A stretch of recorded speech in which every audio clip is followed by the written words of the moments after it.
The following is an original production of Islam on Demand. Islam on Demand is your source for high-quality lectures about Islam. Please do not copy our productions. Unauthorized copying will only hinder our efforts to produce more lectures in the future. We need your support with repeat purchases. Visit our website at islamondemand.com, where you can stream or download video and audio lectures instantly. Watch or listen to them on your computer, internet-connected TV, iPhone, iPad, Android, or just about any mobile device. islamondemand.com. Bismillah, alhamdulillah, as-salatu was-salamu ala rasulillah, wa alihi wa sahbihi wa man wala. Rabbi yassir wa a'in ya kareem, waftah bil haqqi, innaka al-fattahul alim. This is my final presentation at this Deen Intensive, and I'll try and allocate a comparatively generous chunk of time at the end for you to send in those last questions, or to remind me of questions that you've nagged me on previously and that I haven't got around to responding yet. What I want to do is to try and address rather obliquely some of the larger issues that were implicit in Imam al-Ghazali's discussion of the Shahwatain, which we covered yesterday. And I want to do this because this is the largest controversy in the Islamic world today, and also the largest area of misunderstanding between the Western world and what passes as the Islamic world, not least because we ourselves can't agree on it amongst ourselves. And this is the question of gender. You might think that this ground has been raked over sufficiently, but what I think we have not done is to change the lens and to look a little bit more deeply into this issue, rather than covering the endlessly repeated bread and butter issues of hijab and niqab and inheritance and marriage and divorce and all of those things. I think enough has been said really on those topics, possibly too much, and try and speculate about how we can present to modernity, which wants an answer, the Islamic understanding of what gender might mean. Usually we don't think in those terms. We're not analytical people. We don't like abstractions. Everything is concretized in modern Islam. We forget the big picture because we're so preoccupied with arguing about the details. Perhaps one way of addressing this might be by pointing out that the Islam that exists on the ground, that we may or may not be committed to defending, is not normative. It is virtually impossible to find a community that has not in some way been changed or contaminated by the harsh winds of modernity. So the first point we need to make is that there is nothing we can point to. We can't say there is the ideal Islamic utopia where men and women exist in happy harmony and there are no problems, and this is our ideal. Our ideals are no more than ideals, and nowhere, at least on a large scale, can we claim that they have been actualized. It would be both futile and Islamically improper to suggest that any Islamic country treats women the way that the Creator subhanahu wa ta'ala has intended. And the story, despite claims of progress by national secular elites, has generally been a story of loss and retreat. I've already indicated briefly that there were many more Muslim women scholars in earlier centuries than there are today. An interesting book to look at in this regard is by Ruth Roded, who has a book called Women in Islamic Biographical Collections. in which she marvels at the extraordinarily large number of women who became distinguished, respected scholars in the Muslim Middle Ages, and also points out that the number of women who appear in those tabaqat works, the medieval biographical collections, is a much larger percentage than the women who appear today in the who's who of the Arab world.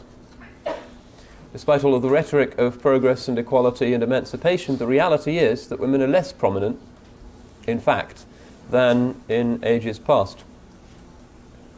Wisely, perhaps given her perspective, she declines to offer any reasons for this interesting paradox. But certainly the story has been one of loss, and our agenda has to be one of retrieval, because Islam is in every case a retrospective exercise. We believe that ideals are real in the past, that they have been achieved, that models of human excellence, never to be surpassed, have taken place and have been documented in past centuries, and the model for that is, of course, the ideal Medina community, of which every other ideal subsequently in Muslim history has been a pale replication. And we don't believe in some fantastic utopian ideal in the future. Islam is a realistic religion. We recognize the state of entropy in which the human race is currently trapped. But this does not mean that we simply throw in the towel and abandon any attempt, because we are accountable for every moral choice we make, and inescapably we are presented throughout our lives with moral choices. The ideals are not irrelevant. One of the major forms of this loss has been the decline of an interior female subculture in Muslim communities.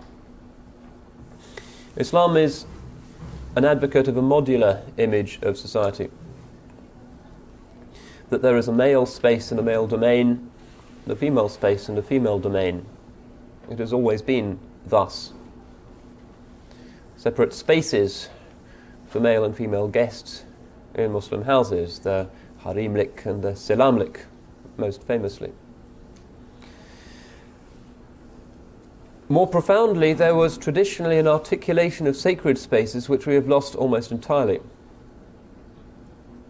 Western critics may point angrily at the exiguous presence of women in mosques, tucked away at the back, usually not in large numbers, in some parts of the Muslim world because of madhab prescriptions conspicuous by their absence. This applies particularly to the Hanafi way of doing things, and there is an urgent case, I would say, as a non-mujtahid for some new ijtihad there. But what they cannot see is that traditional women in Muslim cultures always had a plurality of approaches to the sacred. And some of those have now atrophied or been lost and even forgotten altogether. And one of the most significant avenues of approach to the sacred was the context of tasawwuf or Sufism. Because whereas in the predominantly male arena of the mosque, the front lines and the position of the imam reserved by the fiqh for the male gender, in the context of tasawwuf, the situation is a good deal more nuanced, potentially or actually, because the manuals of tasawwuf tend to present that reading of Islam that has been most generous to women. Throughout our history we can see this.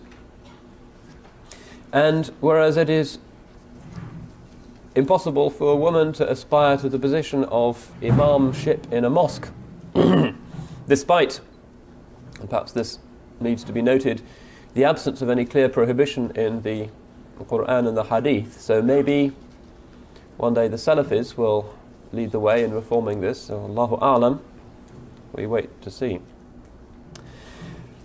The position of the Shaykh of a Tariqah is quite open to women, and historically has on occasion been occupied by women. And in normative Islamic societies, that's a far more influential position than the imamship of a mosque. The imam of a mosque has no sacramental function, no natural pastoral role. He just marks time, recites the Quran nicely, and that's it. In many parts of the world, he's not a significant figure at all. He's a kind of functionary. But the pir or the murshid or the sheikh of a tariqah is somebody that everybody wants to be on the right side of, because his or her prayers can be hoped for or feared. They have a healing role. They point people towards Allah subhanahu wa ta'ala in a far more discursive and pastoral and immediate form than the imam of the mosque is required to do. There is a process of direct transmission and counselling that takes place between the sheikh and the murid that is quite different from what takes place between the imam and the member of the ordinary mosque congregation. But this has, in some parts of the Islamic world, fallen into a state of atrophy, so that the only sacred space in society is the mosque. And that inevitably, whatever the intention might have been, marginalizes female participation in religion. Another area that needs to be considered is the no less controversial area of the localized center of pilgrimage. The hadith indicate that there are to be pilgrimages only to 3 mosques, but the ulama concur that there can be localized visitations to places that are sacred without being mosques, or that might incidentally have mosques attached. And one of the most recurrent features of traditional Muslim life amongst the ulama has always been visiting the graves of the departed, particularly the righteous, which is a commanded practice in the hadith. كُنْتُ نَهَيْتُكُمْ عَنْ زِيَارَةِ الْقُبُورِ أَلَا فَزُورُوهَا. I used to prohibit you from visiting graves, but you must now visit them. This is in Sahih Muslim. Those of you who have looked at Usul will know that this is one of the standard proof texts for abrogation. This is a commanded practice, and to visit the tombs of the righteous is particularly beneficial for ibrah, and because Allah subhanahu wa ta'ala does not deprive the last resting place in this dunya of his loved ones of holiness and barakah. This is something that is mujarrab, known to anybody with the slightest inkling of spiritual insight. Only the blind can reject this. So it's a universal practice amongst the traditional ulama, and I remember when I was studying at Al-Azhar, the teachers in the afternoon, having delivered their lectures, would often take me by the hand and we would visit the tomb of Sayyidina al-Hussein, some of the other great mashahid of the city. This is an absolutely normative traditional practice, and those places traditionally were places for the congregation of women, often at different times, as well as congregation of men. But that has, in some parts of the Islamic world, fallen into atrophy, partly because secular elites regard these practices as associated with the peasantry and the lower social orders, and as part of the secularization drive, those places have often been marginalized. The communists in Central Asia in particular were concerned to lock and to destroy those places. There have been similar moves in Kemalist Turkey, because it is in many Islamic societies one of the principal manifestations, localizations of the sacred. The secular elites know this, and they spare no efforts in attempting to reduce those places. So women have lost out here as well. Another area in which they have lost out has been another institution, the hammam, or the public bathhouse. Not a sacred site, obviously, although involved in the preparatories to tahara and prayer. Usually in a traditional Muslim society you certainly wouldn't do ghusl at home. It would be a very eccentric thing to do. You'd do it at the hammam, which traditionally was at its busiest before Fajr prayer. You can still see this in a few places. The hammams have separate spaces, obviously allocated for men and women, and the female space was, as anybody who's visited a truly traditional Muslim community will know, important social centres for the engagement and interaction and socialization of women. That too has been taken away, and in the most modern Muslim cities the hammam is virtually invisible. Some parts of the Muslim world it still retains a kind of shadowy existence, but the presence of modern bathrooms in people's houses has tended to deprive women of this important centre of public socialising. Another loss that women have sustained has been the loss of the extended family.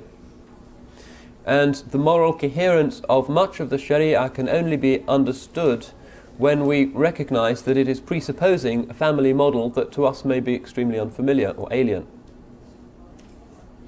Because the building block of the traditional Muslim city or village or desert community was the extended family, and often it was very extended indeed. People would know the names of several hundred relations. And this gave people a sense of community, of identity, of belongingness.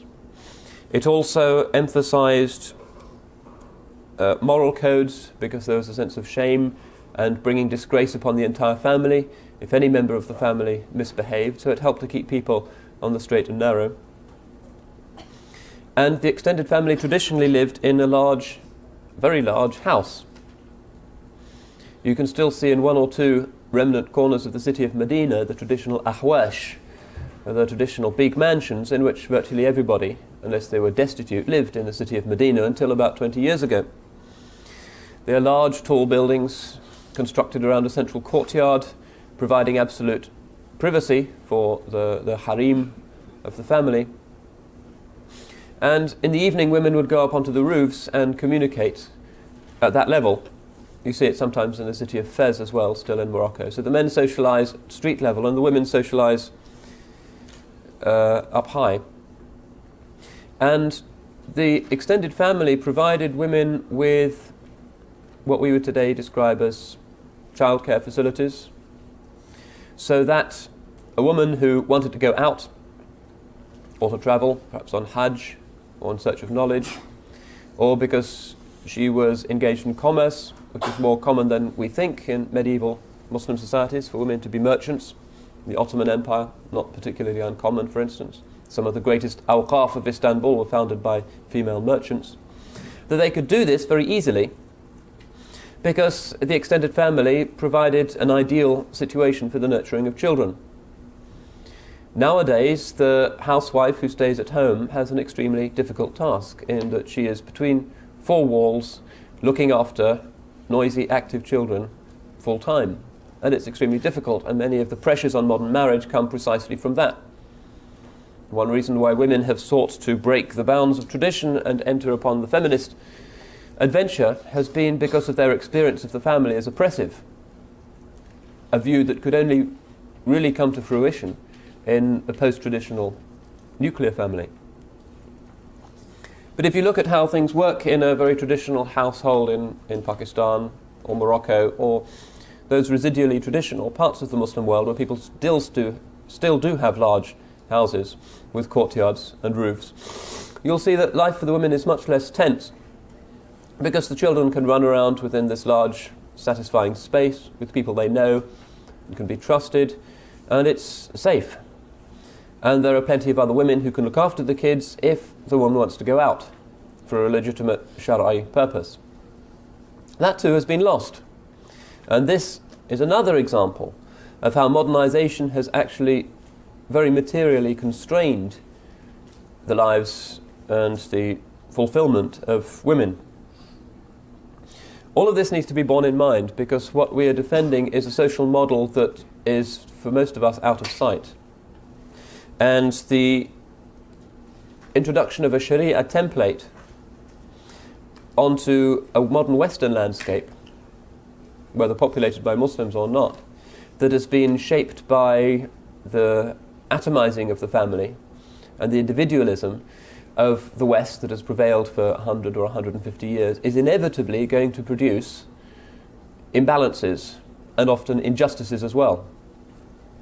The agenda of reintroducing the Sharia, insofar as it's feasible for our minority communities in the West, and also in the Muslim majority universe itself, has to be accompanied by a very profound reworking of the structure of society itself, the reintroduction of the extended family, and the realization that the nuclear family has detonated. Now, one of the problems with modern Muslim reflection on gender is that it tends not to notice this. And this problem is compounded by a still more profound problem, which is that these Muslim thinkers have been unconsciously secularized by a Western training into assuming that gender is about society. It's all about society.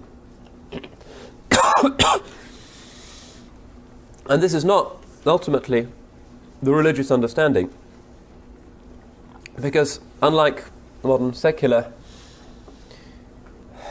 understanding, our understanding is that every principle has a meaning, and that Allah subhanahu wa ta'ala is never guilty of abath or randomness or futility in any of the consistent principles which He has built into the structure of the universe and of our lives. Everything has a meaning. Every surah has a ma'na. And the attempt of modern Muslim feminists, in many cases very committed religious women, to reflect upon gender in Islam has been drastically handicapped and even crippled by this forgetting of the fundamental principle that gender has to mean something, and it's only when you can grasp what are Allah subhanahu wa ta'ala's purposes in instituting this bifurcation of all of the higher animals, and certainly humanity, into two poles. Only when you have grasped that can you really start to understand what the Shariah's agenda is in its allocation of roles and spaces and ideals differently to the two sexes. So we've put the cart before the horse, and we have accepted unconsciously a purely Western understanding of justice, which is that justice means equality. Now, our concept of justice is 1,000 times more nuanced than that. Our concept of justice means ultimately not the equal access of human beings to goods and to services and to rights and to responsibilities and to opportunities for personal enjoyment. Our definition of justice may incidentally encompass some of those things in its own way. But our definition of justice really is about the guaranteeing of human equality in the issue that really counts, which is becoming luminous candidates for salvation. That's what we care about, because this dunya doesn't really last very long. It's extremely short. At the end of our lives, كأنهم يوم يرونها لم يلبثوا إلا عشية وضحاها. That day when they finally see it, they will feel that they'd only remained in the dunya an evening or a forenoon. Time is folded up for people at the end of their lives and at the Qiyamah. And what we really care about is providing men and women with equal, maximalized opportunities for becoming beings who are pleasing to Allah subhanahu wa ta'ala. And what secular critics, blinkered by atheism, make of our social arrangements is to us entirely irrelevant, because we don't share their objectives. We don't care. We might in our polemical moments say that even on their own terms they have failed to secure a happy society, but even that isn't important to us. What is important is our own internal search for equality of opportunity for salvation. That's the beginning and the end of it. That's all we care about. As people of Tawheed, we are single-minded. And Islam has sought to bring about that equality in different ways for men and for women. Now, it has done this in ways about which it's hard to generalize. Because one of the meanings of the statement of Rasulullah sallallahu alayhi wasallam that bu'ithtu lin-nasi kafa, I have been sent to all mankind, all nas, which includes women, is that his way has to be fully transformative for every human type. Not just for Arabs and Persians and Englishmen and the rest. That's one meaning of it. One of his qasa'is is that his mission is for everybody, unlike earlier prophets who were sent only to their own peoples. This is in the sound hadith. It also means sent to both genders, and it also means sent to every individual human type, and we all know that people ashkal and ajnas. It is part of the wisdom, the creative genius of Allah subhanahu wa ta'ala that he should not have made human beings kind of identical androids, but that every human being should be unique. It's an indication of his creative power, of his qudra, that he is badi'u as-samawati wal ard, the initiator, the splendid inaugurator of the heavens and the earth. It's also an indication of his plenitude, because he wishes to be worshipped, and he wishes that worship to take not just a totalitarian single form, but to be a form of worship that's multiple according to the multiplicity of human souls. And the salat means slightly different things to different participants in the salat. This is inevitable, because human beings are different and they will interpret and benefit from the institutions of the religion in different ways. This is commonsensical. And it's one of the miracles of the Sharia that the detailed practices that were laid down 1400 years ago are still so eminently transformative and effective and attractive to an indefinite variety of human types today as they were then.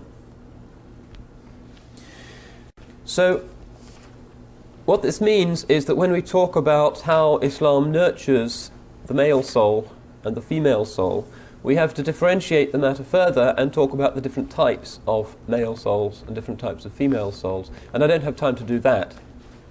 But it's worth noting that when it holds up ideal types for the admiration of men and women, Islam holds up a plurality of different ideal types. And for women, we have the hadith that indicates that there were 4 women who were absolutely perfect. وَلَمْ يَكْمُلْ مِنَ النِّسَاءِ إِلَّا أَرْبَعٍ. Sometimes others will be added as de facto members of this elite. Now this provides an interesting contrast, say, with Christianity, where really, at least in the Catholic and Orthodox worlds, there is only one female ideal type, who is the Virgin Mary. And one recurrent theme of feminist reflection and criticism of Christianity has been that the model held up as the woman to be emulated by Christian women cannot actually be emulated. Nobody can be a virgin mother. She was the only one. And this infuses women, according to these Christian, post-Christian theologians, with a sense of hopelessness. That perfection involves transcending their biology. The reason why the Christians believe not only in the virgin birth but in the Immaculate Conception, that is to say that Mary herself was conceived without sin. It was not just Sayyidina Isa who was conceived without sin, but Mary was conceived without sin, is that the vessel that held the embryo of the incarnate God had to be without sin. God himself, taking human form, could not be nurtured by unregenerate flesh. So she becomes an impossible ideal to emulate. She's on a pedestal, adored, worshipped, but you can't be like her. And she signals to Christian women the fact that their regeneration comes about through the renunciation of their biology, of their sexuality, because she's not a sexual being, and of the normal functions of womanhood. That's the feminist critique. It's frequently heard and it has its force. In the Islamic context, that critique doesn't hold water. It's a point that we haven't usually paid attention to. Because although Sayyidatna Maryam radiallahu anha, or alayha salam, depending on how you view her status, was a virgin mother, she, as it were, competes with other models of female perfection who have in practice been more significant as inspirers of the Muslim female desire for a perfect model. And of these others we have, the list is an obvious one, Khadija bint Khuwaylid radiallahu anha, one of the Ummahat al-Mu'mineen, mothers of the believers, and it's perhaps worth reflecting that the believers have mothers but they don't have fathers. Even the Ashara, the 10 who are promised paradise, are not called the fathers of the believers, but we have mothers. So perhaps Islam has a matriarchal dimension. One can make that point. The first amongst them, in several respects, is Khadija bint Khuwaylid, and she becomes really the archetype of two things. The woman who trades and is in the world, and also the woman who is the mother, because she is the great matriarch amongst the Ummahat al-Mu'mineen. She is the mother of the 4 blessed daughters of Rasulullah sallallahu alayhi wa sallam, Zainab, Kulthum, Ruqayya, and of course Fatima radiallahu anhum, who are themselves models. We know more about some of them than about others. So she is a model for female perfection who demonstrates that acceptability to God and this extraordinary status of being a mother of the believers, with all that that implies, comes about through biological fulfillment rather than through negation of the specific features of womanhood. Radical departure from the Christian approach. She also incidentally becomes a model for the female who seeks the good pleasure of her Lord through giving charity. وَخَدِيجَةُنَا الْكُبْرَى الَّتِي بَذَلَتْ أَمْوَالَهَا لِرَسُولِ اللَّهِ يَنْتَصِرُ. Khadija, the greatest, who spent abundantly of her wealth to support the cause of Rasulullah sallallahu alayhi wa sallam. And throughout Islamic history, this has been one of the ways in which women in particular have sought taqarrub to Allah subhanahu wa ta'ala. And the Prophet himself urged women to give much sadaqah.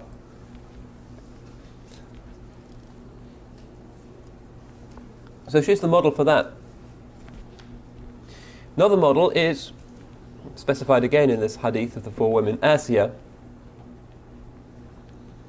Asiya, a more mysterious figure. We know that she's Imra'atu Fir'aun, she's the wife of Fir'aun. And she's the one who says,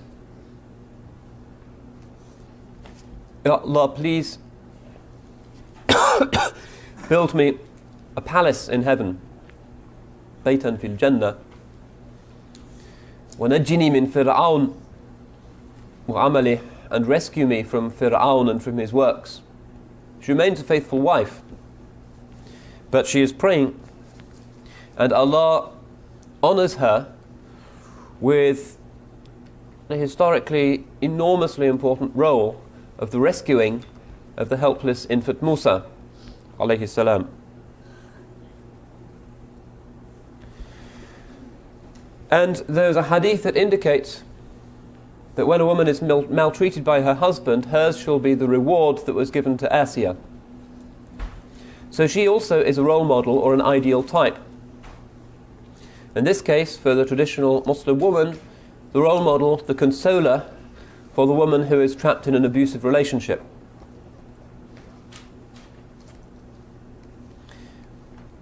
And what greater consolation could there be? So that the hopeless situation of being trapped with an abusive husband, and in some madhahib, such as the Hanafi madhab, it is difficult for a woman to get out of that. For the Malikis it's easier. But there is a glimmer of hope, namely that even this miserable house of obedience can be turned into a space in which the woman seeks the good pleasure of her Lord by patient endurance and sabr of the bad akhlaq of her husband. That despite the misery of her situation, her future is bright. Other ideal types: Fatima, al-Ahzan, she's our mother of sorrows.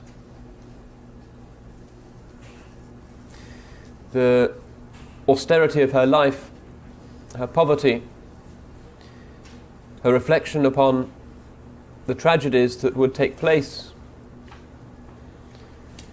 her grief over the death of her father, a very great grief as is documented in the hadith. She outlives him by only 6 months. She becomes, for Muslims, the model of the perfect woman who is acceptable to God through her tajreed, her absence of any worldly attachments, and her lack of joy in dunya. Dunya for her is a source of grief. Her single-minded approach to the akhirah, and the way in which Allah's providence works for such people through their status as matriarchs, because she is, of course, uniquely privileged as the mother, the ancestress of the Ahl al-Bayt. Without her, where would we be as an ummah? Without her quality, without the excellence of her upbringing of Al-Hasan al-Hussein, and the limitless outpouring of barakah and knowledge and wisdom that comes through Al-Hasan and Imam al-Hussein, where would the ummah be? We would be bereft, and we owe this to Sayyidatna Fatima radiallahu anha. Without the Ahl al-Bayt, where would the ummah be? So many of the great ulama were Ahl al-Bayt. So she is another model, the most austere, perhaps the most difficult model, that Allah really rewards her in her posterity and in her future. The ajr of all of those ulama, amilin, ulama who acted according to their knowledge and who guided so many countless millions of believers, all of that ajr accumulates and goes to her credit.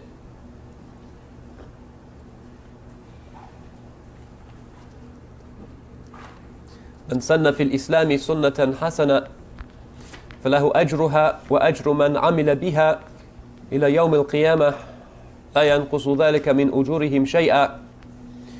Whoever introduces or perpetuates a good sunnah in Islam shall have the reward of that sunnah and the reward of all of those who act by that sunnah until the Yawm al-Qiyamah. So this is the maqam of Sayyidatna Fatima radiallahu anha.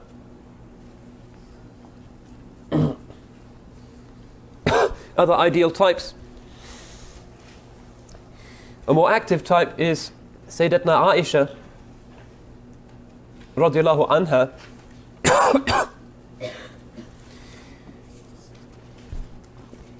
And it's clear, although we sometimes forget this, that the Rasul alayhi salatu wasalam liked active, feisty women who talked back, who were lively, who weren't just doormats but had a mind and a life and a vigour of their own. And she, of all of the women amongst the Sahaba and all of the wives of the Prophet ﷺ, despite the requirement in the verse of hijab for their seclusion, had a most public role. So Muslim women today who are wrestling with the problem of how to retain Islam's high standards of female modesty, demureness, obscurity, and at the same time have jobs, support themselves, be in universities, be, as is inevitable, part of the real world. How that can be squared with the Islamic ethos. Sayyidatna Aisha has proved for many women to be a rewarding, a thought-provoking model. Because as we've already seen after the death of the Mustafa salawatullahi wa salamuhu alayh, she doesn't vanish into mourning or into obscurity. It's clear from the hadith that she is thunderstruck by his death. But she teaches in the mosque, and she becomes one of the great ruwats of the hadith. Again, where would we be as an ummah if we didn't have her hadith? 3,000 or 4,000 of the sound hadith in the 6 main hadith collections are narrated on her authority. Another great woman narrator of hadith is of course Salama, who has a lot of hadith as well, but somewhat fewer than Sayyidatna Aisha, who is really up there with Abu Hurairah and Abu Sa'id al-Khudri and the great rawiyas of Islam. And I don't know what the Taliban in Afghanistan would make of this. Had they been around at the time, they would no doubt have told her to go back home. But this was the reality of the Salaf. They did not have our hang-ups. She had precious jewels to spread before the other Sahaba. She wasn't going to keep them to herself.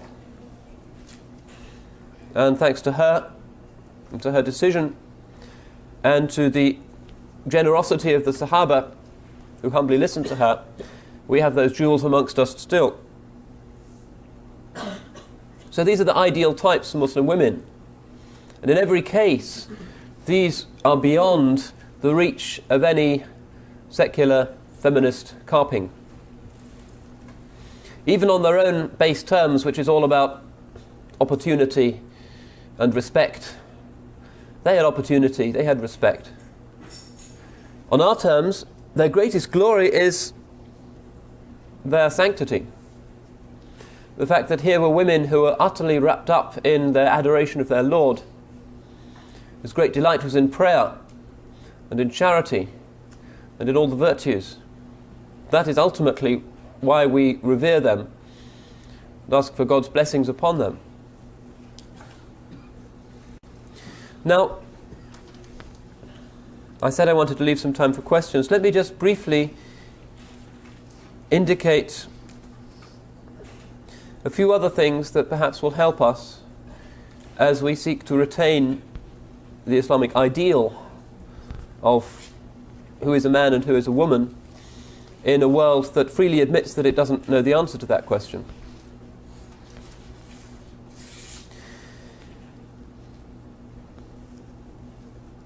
It's important to reflect on the historically amazing fact that the basic obligations of our religion are equally incumbent upon both sexes. Judaism, this is certainly not the case. Orthodox Jewish women basically can't do anything. In Christianity, historically, women have been massively excluded from many practices. Partly because the religious elite, the prime candidates for salvation, have been the priests. The priesthood, still in the Roman Catholic Church, the biggest Christian church by far, is an all-male brotherhood. But in Islam, 5 pillars are equally open to and equally incumbent upon both sexes. Even the Hajj, and you'd have thought that there would have been a rukhsah there. The Hajj, particularly in pre-modern times, was dangerous because the Bedouin Arabs were likely to rob and pillage you and carry you off into captivity. This frequently happened. Expensive, physically very arduous. The rules of ihram, which do apply to women as well as to men, required that you would have to stay in the state of ihram perhaps for several months. It would take you several weeks to get from the miqat to Makkah itself, and then depending on how you timed it, you might have to spend several months in Makkah, still in ihram, unless you made the tamattu' pilgrimage. Very difficult. Can you imagine a woman of any traditional type not being able to brush her hair for 3 or 4 months.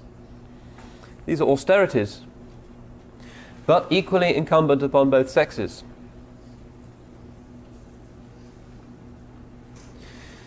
So that's one point that we need to have in our armoury of arguments.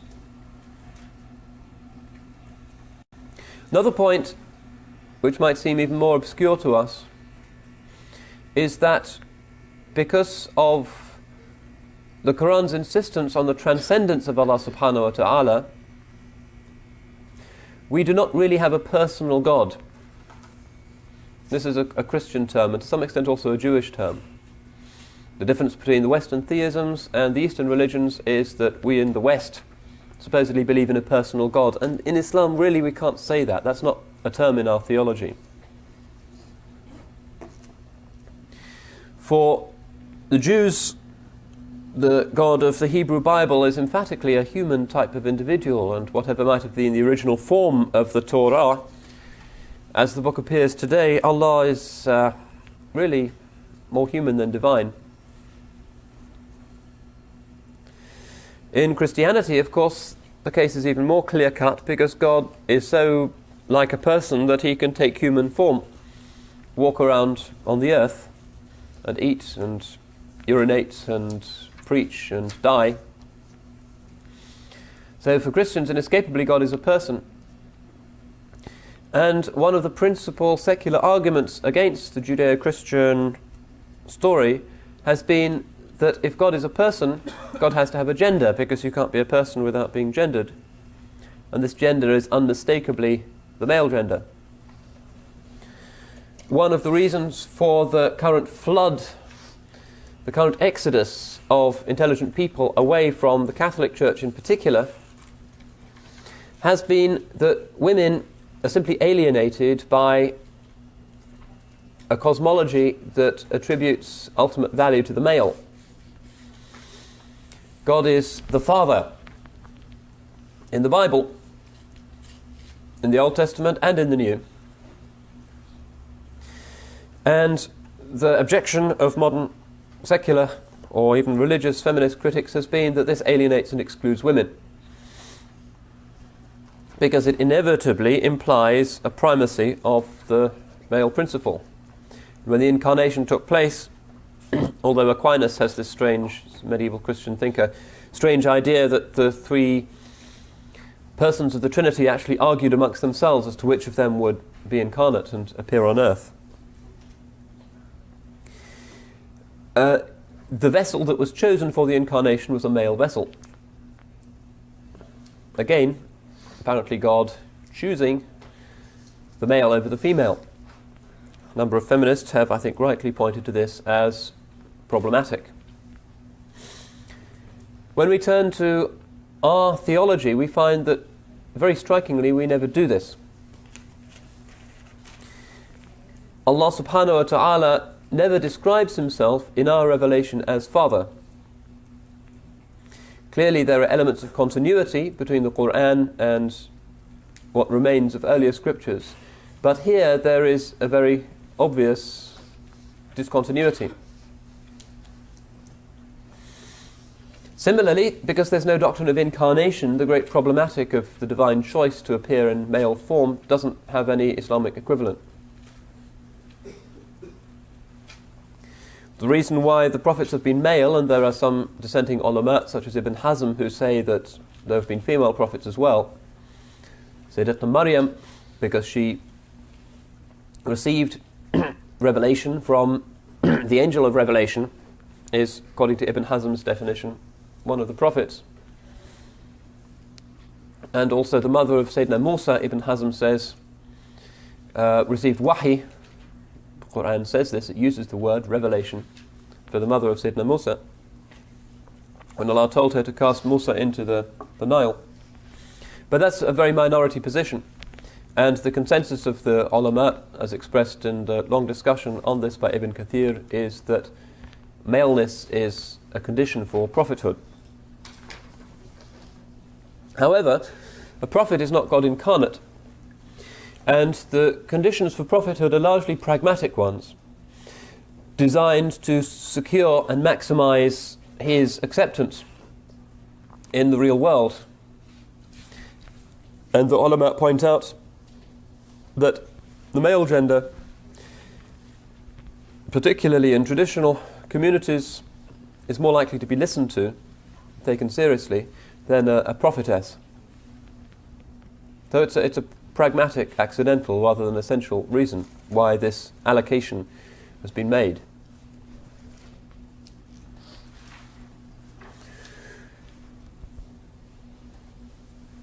Now,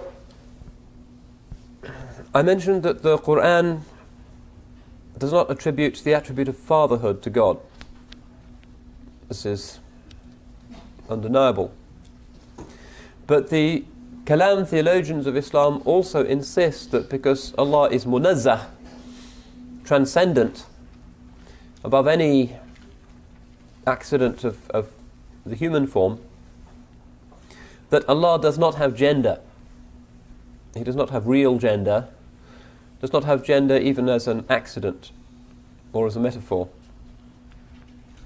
Now it's true that when we refer to Allah subhanahu wa ta'ala in Arabic and in English and in gendered Islamic languages, we use the male pronoun. But the theologians insist that this is not even a metaphor. Arabic routinely uses the third person singular masculine pronoun to refer to neuter nouns. Similarly, Arabic also uses the sound feminine plural to refer to objects that might well be neuter in the plural. A broken plural of a neuter noun in Arabic is treated grammatically as feminine, but none of that implies that the essence of the singular of that noun is feminine.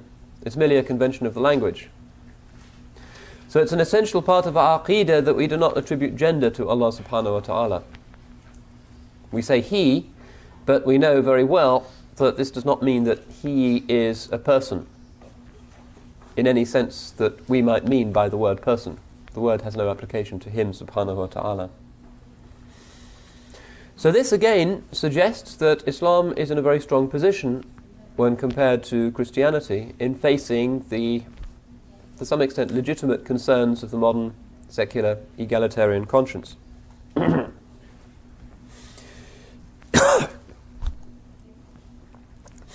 However, the kalam is not the only way in which Muslims have talked about Allah subhanahu wa ta'ala.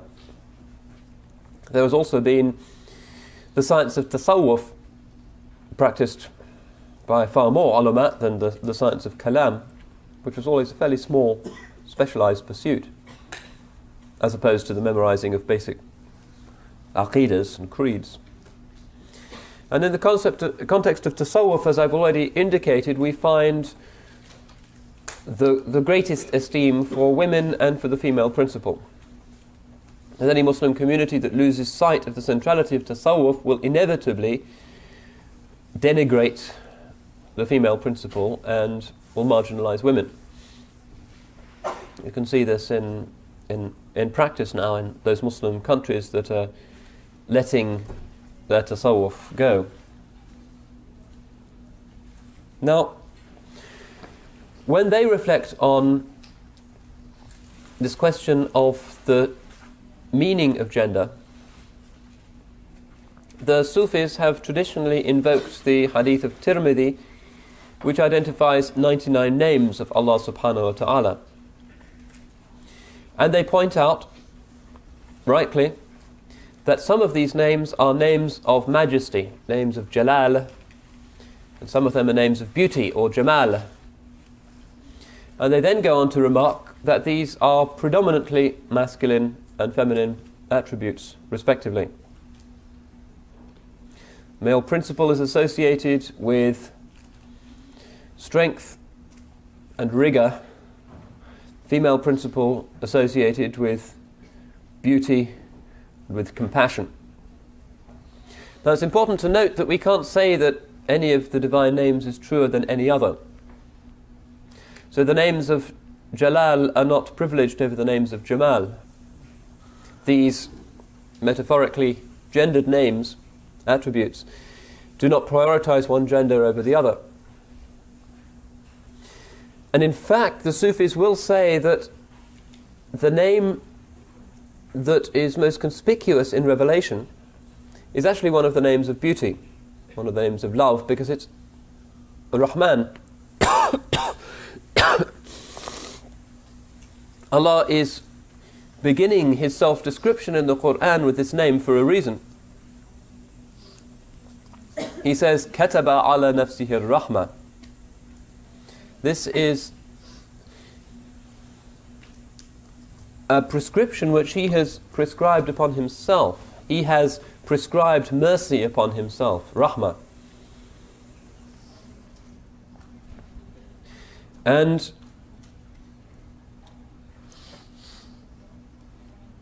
a number of hadith indicate that this principle of rahmah has explicitly feminine connotations. If you know Arabic, you'll be able to spot them immediately. And the hadith, as though to drive home this point, makes it explicit that rahmah is derived from rahim, which means a womb. Rahim is the usual Arabic word for a womb, and it's closely cognate to the word rahmah, which means mercy and compassion. So we can say, and here again we are dealing with metaphor, that Allah's creative fecundity can be seen as having strongly maternal resonances. We can say this without going beyond the clear meaning of the hadith themselves. Famous hadith in Bukhari describing the Fath Makkah, the conquest of Makkah, which was in many ways a chaotic event. It was a hot day, and the Sahaba saw a woman running around looking for her child, for her baby. And she found him and picked him up and clasped him to her breast and said, "My son, my son." And the Sahaba were so moved by this spectacle that some of them, these were, unlike us, soft-hearted men, some of them wept. And the Rasul sallallahu alayhi wasallam was delighted to see their rahmah, delighted to see their delight in the woman's rahmah. And he said, "Are you amazed at this woman's rahmah for her son? By him in whose hand lies my soul, I swear that Allah shall have more rahmah for His believing servants on the day of Qiyamah than this woman has for her son." Again, we are looking here at metaphor and simile, but again, this is in the hadith that this principle of rahmah has an unmistakably feminine dimension. So, to sum up, because we believe in a transcendent God, and the Quran is particularly emphatic because its immediate context is arguing against the very imminent, present deities of the pagan Arabs, we say Allah subhanahu wa ta'ala has no gender. Gender is one of the qualities of creatures. He is not father. We use the word he only out of convenience. It would make prayer difficult. But in His attributes, clearly, we can see gender principles at work. This is explicit in the hadith. And nowhere do we see the prioritizing of masculine over female attributes. In fact, there is a strong hint that the opposite may be the case. I said I wanted to leave some time for questions, and I think we've only got about 10 or 15 minutes, so I shall stop at this point. Gender is a huge issue in Islam because it touches on really every aspect of religion and of the human experience. Maybe I've at least helped you to pose a few new questions, but I hope that the fundamental point I've been trying to make has become clear. Namely, that once we accept the template for gender arguments proposed by Western secular modernity, we have lost the battle, because we will be dealing with the real inequalities that exist in Sharia. They're real inequalities from the point of view of the secular mind.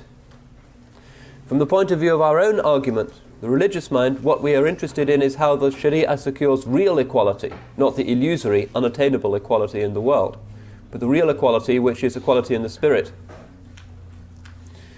which secular modernity cannot accomplish because it doesn't have any religious project anyway. We are all lumps of flesh destined for the crematorium. We have no higher glory at all. So any discussion of gender issues in Islam has to get away from the secular paradigm and move towards the Islamic insistence that what counts are the things of Allah subhanahu wa ta'ala and the meaning that He has put in creation. And nowhere in our theology and in our spirituality can we see any sight of the prioritizing of the male over the female principle. Once we have that clear in our minds, then we can start to look at the Sharia and understand it in true perspective. وآخر دعوانا أن الحمد لله رب العالمين. If people do have questions, now is your opportunity to raise them. Any questions today? Everyone is still half asleep. I thought they'd come from this side of the room.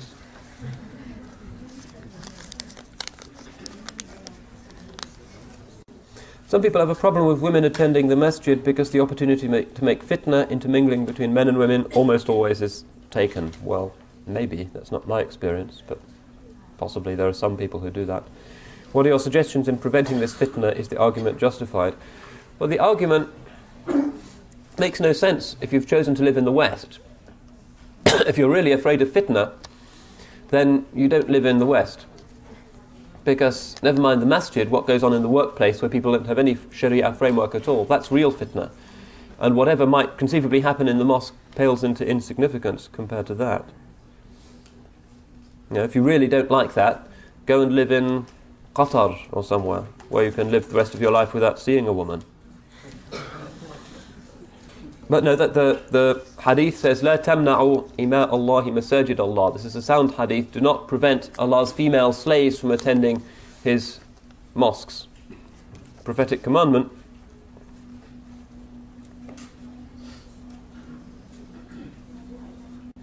Allah and His Messenger say that their houses are better for them if it is recommended, or if a woman may only leave the house out of necessity. What are the conditions that should be present for her to pursue a career? Well, again, here we have to look at those women who understood the Qur'an and the Hadith better than we ever will, who were the Ummahat al-Mu'mineen, the female companions of the Prophet. And we see that, of course, the house was their base camp and their sanctuary. But nonetheless, their understanding of the Sunnah meant that they could teach in the mosque. That Sayyidina Omar, for instance, appointed a woman to be the market inspector in Medina. Women could trade. This is valid in Sharia.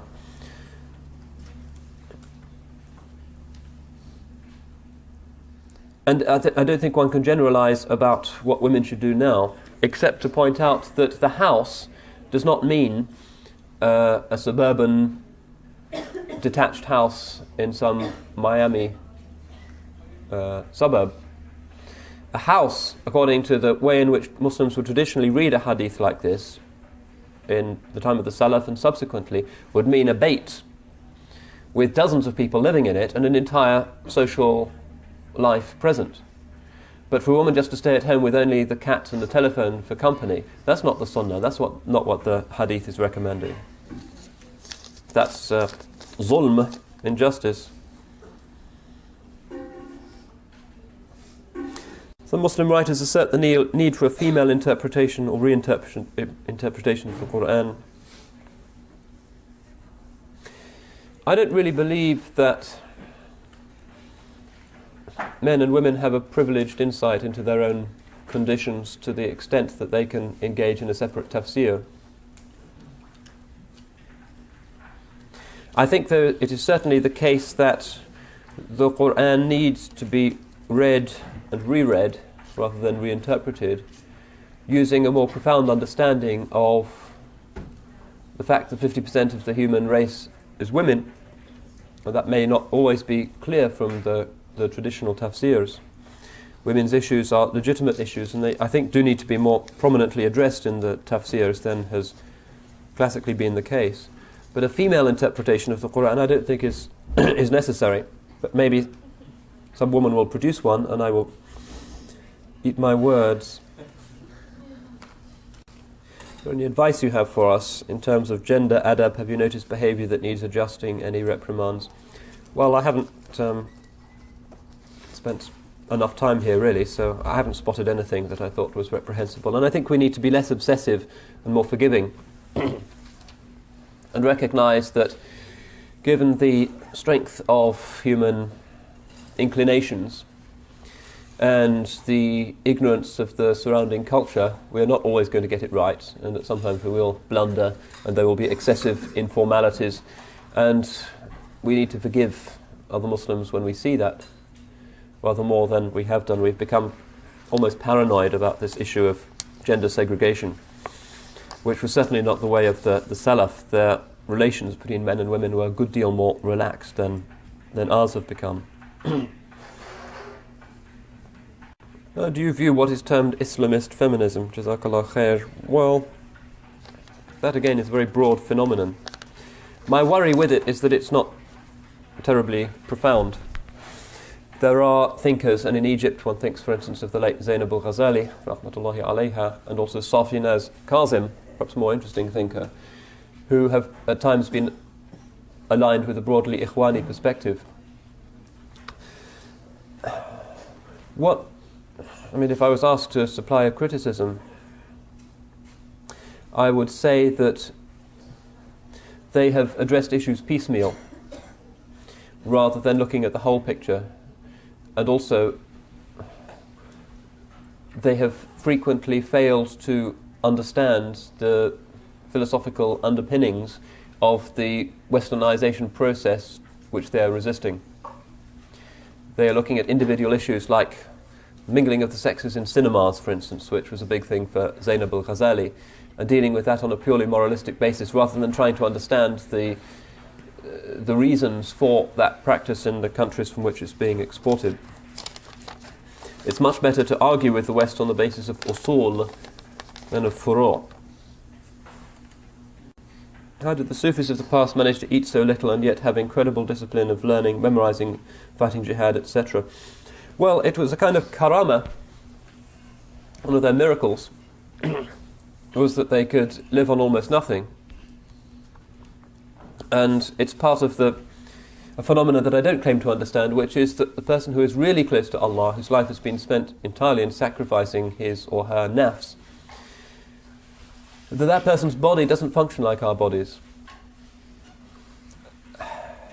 I used to have the privilege occasionally of travelling with one of my shuyukh, who was almost 70 years older than me, and I couldn't keep up with him, because wherever he went, he would teach and have majalis and welcome guests from about 10 o'clock in the morning until about 9 o'clock at night. And that itself was fatiguing, because he had to answer endless questions which for the most part were aberrantly stupid, but his patience sabr was endless. And then afterwards, when everybody thought he went to bed, in fact what he did was he would study. He'd read books of ilm, and then he would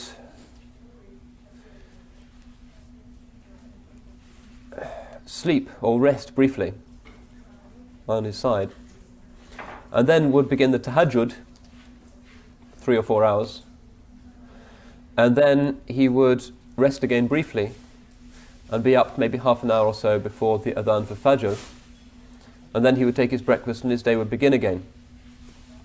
Now, after about 2 days of that, I more or less collapsed. I couldn't take it. Here I was, a strong young Westerner, and there was this sort of frail Yemeni, and I was completely wasted. But he would do this all his life. Really didn't sleep, hardly slept. The amount he ate was virtually non-existent, and if you were with him 24 hours a day, you would see that really yet, like a bird, there was almost nothing there. But extraordinary vigour and strength, and that comes from Allah. That doesn't come from any physiological explanation. And Allah is Al-Qawi, He is the strong, and the strength of those who are close to Him comes directly from Him, rather than through the asbab. You mentioned that it is difficult for women to get out of an abusive marriage in the Hanafi madhab. How can such a thing be made hard to get out of? Would it be considered all right for a Hanafi woman to use the methods of another madhab to get out of it? This was a big issue in 19th century India, when the Mughal Sultanate was overthrown and the Sharia was partly replaced with English common law. But Muslim personal law, marriage, divorce, inheritance was retained. Now what happened was that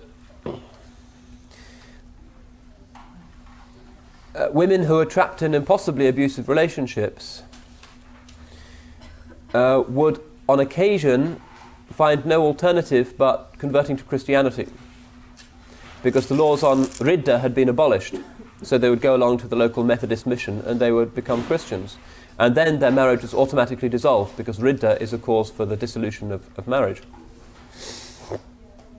And eventually the Hanafi ulama were so worried by this that they sent a deputation to the Maliki ulama in Medina and listened to their dalils, because in the Maliki madhab it's a lot easier for a woman to extract herself from that situation. She can't divorce her husband, but she can petition the qadi to oblige her husband to divorce her.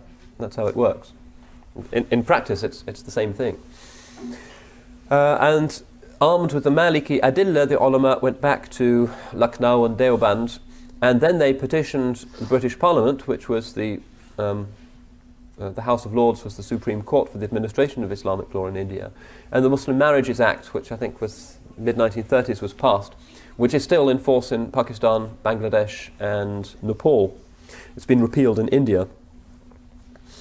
And this is a classic case of an ijtihad by qualified Hanafi ulama importing a hukum from another madhab to secure the public interest of the Muslims. And that's the case now in the subcontinent.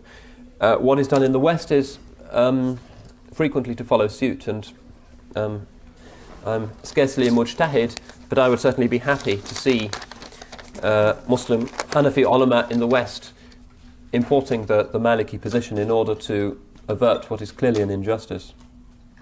The Maliki position allows a woman this dispensation in cases of psychological as well as physical cruelty.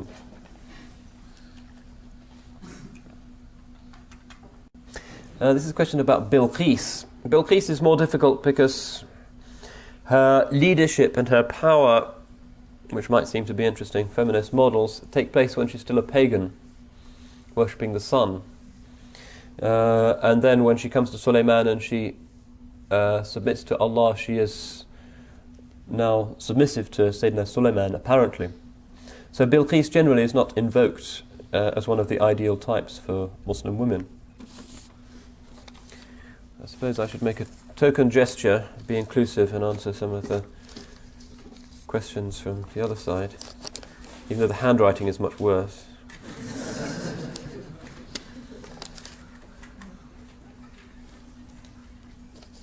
Yeah, it's true. Asian parents much more indulgent with sons than with daughters.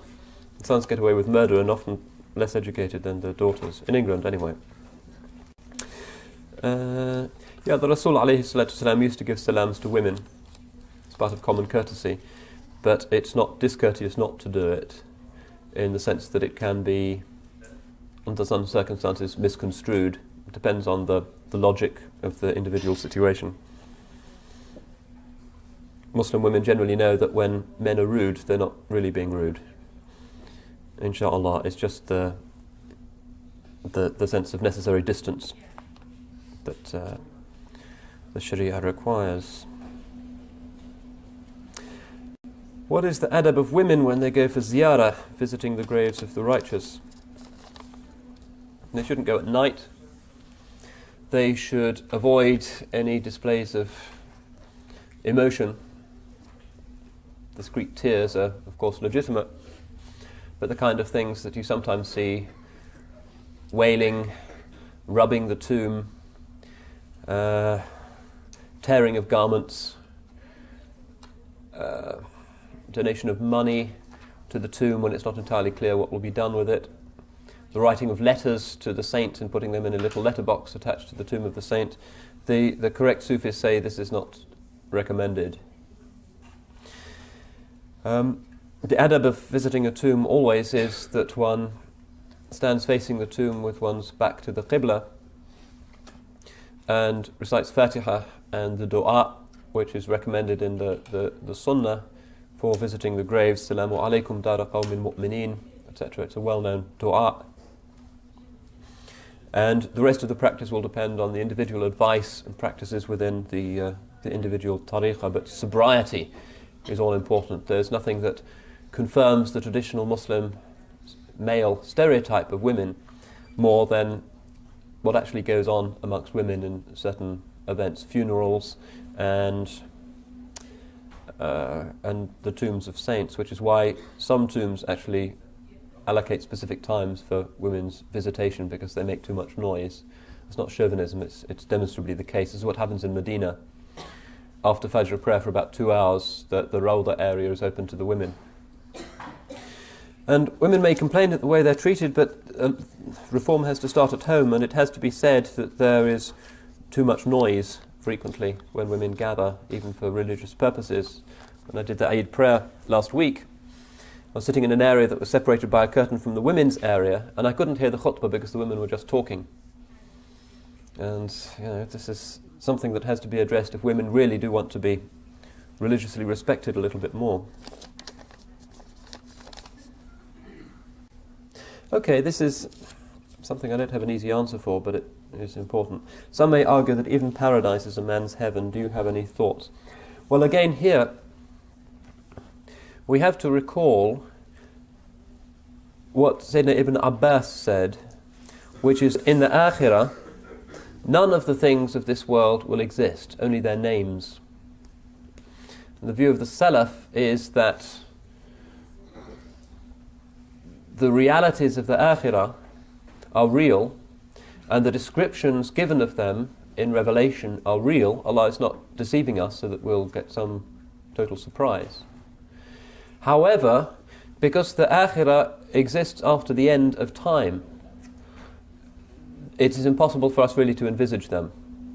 We accept that, yes, there are trees, fountains, etc. in Jannah, but to envisage them too closely is certainly going to lead us astray. They are there for targhib and tarhib rather than as exact descriptions that might be accessible to the human mind. Because the last day, the Yawm al-Qiyamah, is al-Yawm al-Akhir. After that, time stops. It's the end of linear time, and time is stretched, and one is entering something that to us is certainly unimaginable, because we can't imagine what the world would be like if time didn't function the way we are used to. So the realities of the Akhirah are realities, but they are nonetheless realities that we have to interpret really bila kayf, without how. We accept them as real, but we don't really know what it could mean. And all we can say about sexuality in paradise is that it will be there. But trying to work out the fine details of, if you have several wives in the world, which one are you going to be married to in the next world, if you divorce one and she marries another man, all of that, pretending that it's a kind of fiqh issue, is inaccurate, because there is really no fiqh in the Akhirah. There are only realities, anwar, lights, haqa'iq, and that's the most that we can say. So to say that this looks like an injustice like the injustices that exist in the world is incorrect, because in the Akhirah, for the blessed, there are no injustices, and Allah says every soul shall have that which it desired. Obviously, the souls that get to heaven have beautiful desires, and that's the most that we can say. Wallahu subhanahu wa ta'ala a'lam.